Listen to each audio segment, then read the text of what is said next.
how most of the people are so close-minded. They going to school and they working a job, but they don't even like it. I won't be put in a box. Nobody telling me what I should rock. Nobody telling me what I should drop. Cause I do what I want and just know I don't stop. Recorded to. Alright, so we got a 2008 Ram 1500. And they want an alignment. They do have a lot of new parts. They've got new outer tie rods, new inner tie rods. They decided to reuse the, turn this down here, decided to reuse the metal clips, which I've never seen done successfully, and this is no exception. The boot isn't really even on anymore, it just slides around in there. But anyway, both lower ball joint boots are ripped right in the center. This is the driver's side splay. Don't even know if that comes through very well.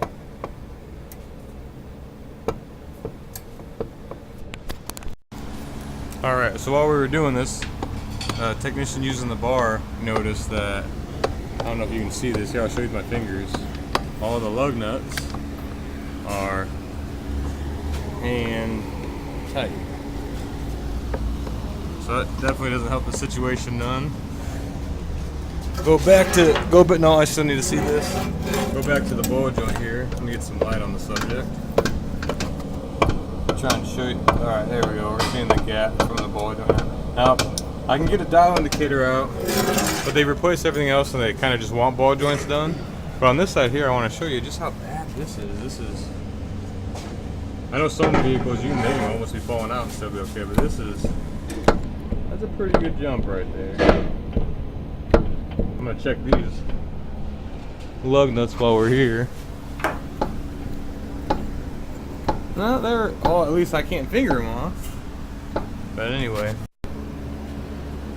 How high up do you need to go? Just a couple inches. I'll tell you when. What? Why are you laughing? Why are you laughing, Joe? What's the process? This. What do you mean? It's like watching one of those nature documentaries that you have, you know, you didn't know you were part of. The answer to me alive. Naked as birds. Is that what you're talking about?